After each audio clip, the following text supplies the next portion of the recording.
Hello दोस्तों, welcome to देवासा classes. मैं Hashim sir. दोस्तों आज हम पढ़ेंगे क्लास 12 बायोलॉजी जीव विज्ञान का 30 सबसे महत्वपूर्ण एमसीक्यू क्वेश्चन चैप्टर 3 बायोलॉजी का मानव में प्रजनन। इसमें हमने वो क्वेश्चन रखा है जो आपके एग्जाम के लिए काफ़ी इंपॉर्टेंट है। तो दोस्तों वीडियो को लास्ट देखिएगा तभी आपको पूरा समझ में आएगा। ठीक है, चलिए हम लोग स्टार्ट करते हैं। इससे पहले हम लोग का लक्ष्य क्या है, अब की बार 90% पार्ट करना है जिसे हम लोग अचीव करेंगे।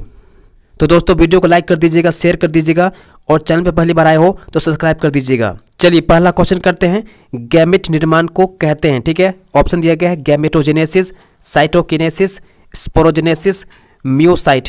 दोस्तों इसका सही आंसर होगा हम लोग को ऑप्शन नंबर ए हो जाएगा, गैमेटोजेनेसिस कहा जाता है। ठीक है, गैमेट से क्या होता है, गैमेटोजेनेसिस होता है। ठीक है, चलिए नेक्स्ट क्वेश्चन करते हैं। प्रश्न संख्या 2 देखिएगा। ग्राफियन फॉलिकल पाए जाते हैं। ठीक है, ऑप्शन दिया गया है मानव के थायराइड में, मादा मानव के अंडाशय में, मेंढक के अंडाशय में, खरगोश के वृषण में। दोस्तों इसका सही आंसर होगा हम लोग का ऑप्शन नंबर 2 होगा, मादा मानव के अंडाशय में पाया जाता है। ठीक है, चलिए नेक्स्ट क्वेश्चन करते हैं। प्रश्न संख्या 3 देखिएगा। सर्टोली कोशिकाएं पाई जाती है। ठीक है, ऑप्शन दिया गया है यकृत में, वृषणों में, अंडाशय में, अग्नाशय ग्रंथि में। दोस्तों इसका सही आंसर होगा हम लोग का ऑप्शन नंबर बी होगा, वृषण में पाया जाएगा। ठीक है, सर्टोली कोशिकाएं। चलिए नेक्स्ट क्वेश्चन करते हैं। प्रश्न संख्या 4 देखिएगा। द्विगुणित संरचना है। ठीक है, ऑप्शन आपका अंड है, युग्मनज है, ए और बी दोनों है, और ऑप्शन डी है द्वितीयक केंद्रक। ठीक है, तो अंड जो होता है हम लोग का ए एन होता है। ठीक है, अगुणित होता है। ठीक है, युग्मनज में क्या होता है, एक मेल का आता है। ठीक है, मेल का आता है एन। ठीक है, और एक फीमेल का आता है एन। ठीक है, दोनों मिल के क्या बनाता है हम लोग का 2n बनाता है। ठीक है, युग्मनज बनाता है। ठीक है, जाइगोट बनाता है। मतलब क्या होगी हम लोग का यहाँ पर आंसर 2n हो जाएगा। चलिए अगला सवाल करते हैं। प्रश्न संख्या 5 देखिएगा। अनुवांशिक कूट में कितने कूट होते हैं। ठीक है, ऑप्शन दिया गया 4, 16, 32, 64। इसका सही आंसर होगा हम लोग का ऑप्शन नंबर डी होगा, 64 होता है। ठीक है, चलिए नेक्स्ट क्वेश्चन करते हैं। प्रश्न संख्या 6 देखिएगा। परिपक्व शुक्राणु के शीर्ष पर एक टोपीनुमा रचना पाई जाती है, उसे कहते हैं। ठीक है, ऑप्शन दिया गया है एक्रोसोम, मेसोसोम, एपिसोम, स्फेरोसोम। इसका सही आंसर होगा हम लोग का ऑप्शन नंबर ए, एक्रोसोम बोलते हैं। ठीक है, इस प्रकार से हम लोग का एक टोपीनुमा संरचना पाया जाता है स्पर्म में। ठीक है, उसको बोलते हैं हम लोग इसको। ठीक है, एक्रोसोम कहा जाता है। अगला सवाल देखिएगा। प्रश्न संख्या 7। गर्भाशय किससे संबंधित है। ऑप्शन आपका है नर जननतंत्र से, मादा जननतंत्र से, पादप जननतंत्र से, इनमें से सभी। तो दोस्तों गर्भाशय किससे संबंधित है, गर्भाशय संबंधित है मादा जननतंत्र से। ऑप्शन नंबर बी हम लोग का सही हो जाएगा। चलिए नेक्स्ट क्वेश्चन करते हैं हम लोग। प्रश्न संख्या 8 देखिएगा। एक स्वस्थ महिला के पूरे जीवन काल में उत्पन्न कुल अंडों की संख्या है। ठीक है, ऑप्शन ए आपका 4000, ऑप्शन बी है 400, ऑप्शन सी है 40, ऑप्शन डी है 365। इसका सही आंसर होगा ऑप्शन नंबर बी। ठीक है, 400 होगा। अगला सवाल देखिएगा। प्रश्न संख्या 9 देखिएगा। मानव शुक्राणु के एक्रोसोम का निर्माण होता है। ऑप्शन आपका दिया गया है केंद्रक द्वारा, लाइसोसोम द्वारा, गोल्जी काय द्वारा, अंतःद्रव्य जालिका द्वारा। इसका सही आंसर होगा हम लोग का ऑप्शन नंबर सी हो जाएगा, गोल्जी काय द्वारा होता है। ठीक है, नेक्स्ट क्वेश्चन करते हैं। प्रश्न संख्या 10 देखिएगा। बल्बो यूरिथ्रल ग्रंथि को निम्न में से किस नाम से जाना जाता है। ठीक है, बहुत इंपॉर्टेंट क्वेश्चन है। ऑप्शन आपका ए है कॉपर ग्रंथि, ऑप्शन बी है पेरिनियल ग्रंथि, ऑप्शन सी है प्रोस्टेट ग्रंथि, ऑप्शन डी है मेम्बोमियन ग्रंथि। तो दोस्तों इसका सही आंसर होगा हम लोग का ऑप्शन नंबर ए, कॉपर ग्रंथि कहा जाता है। ठीक है, चलिए नेक्स्ट क्वेश्चन करते हैं। प्रश्न संख्या 11 देखिएगा। मादा मानव के अंडाशय से अंडों का निकलना कहलाता है रोपण, गर्भधारण, अंडोत्सर्ग, प्रसव। इसका सही आंसर होगा हम लोग का ऑप्शन नंबर सी, अंडोत्सर्ग होता है। ठीक है, चलिए नेक्स्ट क्वेश्चन करते हैं। प्रश्न संख्या 12 देखिएगा। कैपेसिटेशन एक प्राकृतिक क्रिया है जो होती है। ऑप्शन है अधिवृषण में, मादा जनन मार्ग में, शुक्रवाहिनी में, वृषण जालिका में। इसका सही आंसर होगा हम लोग का ऑप्शन नंबर बी हो जाएगा, मादा जनन मार्ग में होता है। ठीक है, चलिए नेक्स्ट क्वेश्चन करते हैं। प्रश्न संख्या 13 देखिएगा। निम्नलिखित में कौन गर्भाशय के अस्तर में प्रत्यारोपित होता है। ठीक है, ऑप्शन आपका है मोरुला, गैस्टुला, युग्मनज, ब्लास्टोसिस्ट। इसका सही आंसर होगा हम लोग का ऑप्शन नंबर डी, ब्लास्टोसिस्ट क्या होता है, प्रत्यारोपित होता है। ठीक है, गर्भाशय के अस्तर में। अगला सवाल देखिएगा। मानव भ्रूण संरक्षित रहता है एलेंटोएस में, एमनियोटिक गुहा में, फुफ्फुस गुहा में, पेरिटोनियल गुहा में। इसका सही आंसर होगा हम लोग का ऑप्शन नंबर बी। ठीक है, एमनियोटिक गुहा में सुरक्षित रहता है मानव का भ्रूण। ठीक है, अगला सवाल देखिएगा।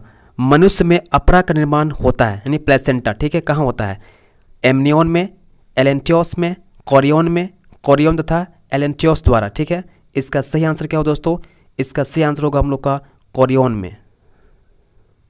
चलिए नेक्स्ट करते हैं प्रश्न संख्या 16 देखिएगा। ठीक है, परिपक्व मादा युग्मक बनने की प्रक्रिया है। ठीक है, ऑप्शन दिया गया है शुक्राणुजनन, एक्रोसोम, अंडोत्सर्ग, अंडजनन। इसका सही आंसर होगा हम लोग का अंडजनन। ठीक है, ऑप्शन नंबर डी सही हो जाएगा। चलिए नेक्स्ट क्वेश्चन करते हैं प्रश्न संख्या 17 देखिएगा। एक्रोसोम इनमें से किसका संभाग है? ठीक है, ऑप्शन नंबर ए देखिएगा मानव शुक्राणु के सिर का, ऑप्शन बी है ब्लास्टोसिस्ट का, ऑप्शन सी है प्रारंभिक डिम्बाणुजन कोशिका का, ऑप्शन नंबर डी है मानव शुक्राणु के मध्य भाग का।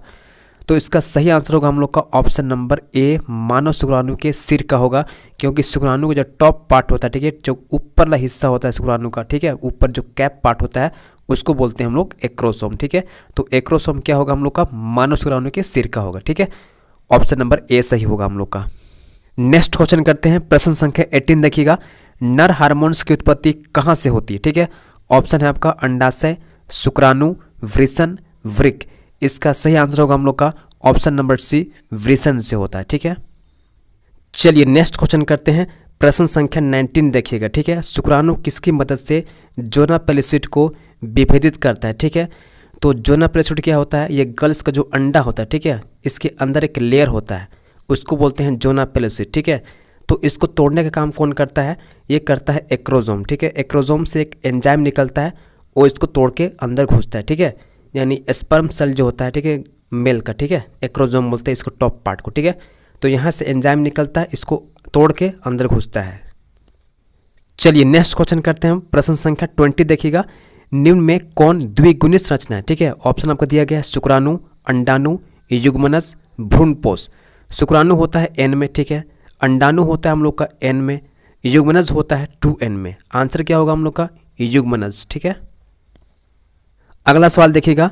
किस जनन प्रत से रक्त तथा परिवहन तंत्र का उद्भव होता है? ठीक है, ऑप्शन आपका है एक्टोडर्म, मेसोडर्म, एंडोडर्म, इनमें से कोई नहीं। इसका सही आंसर होगा हम लोग का ऑप्शन नंबर बी मेसोडर्म से होता है। ठीक है, चलिए नेक्स्ट क्वेश्चन करते हैं प्रश्न संख्या 22 देखिएगा। सर्टोली कोशिकाएं सहायक है क्या करने में? ऑप्शन नंबर ए है एंजाइम उत्पादन में, अंड निर्माण में, शुक्राणुओं के परिपक्वन में, अंडाणुओं के परिपक्वन में। इसका सही आंसर होगा ऑप्शन नंबर सी शुक्राणुओं के परिपक्वन में। चलिएगा नेक्स्ट क्वेश्चन करते हैं।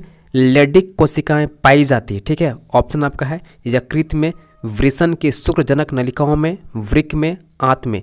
इसका सही आंसर होगा हम लोग का ऑप्शन नंबर बी वृषण की शुक्रजनक नलिकाओं में। ऑप्शन नंबर बी सही हो जाएगा। अगला क्वेश्चन देखिएगा।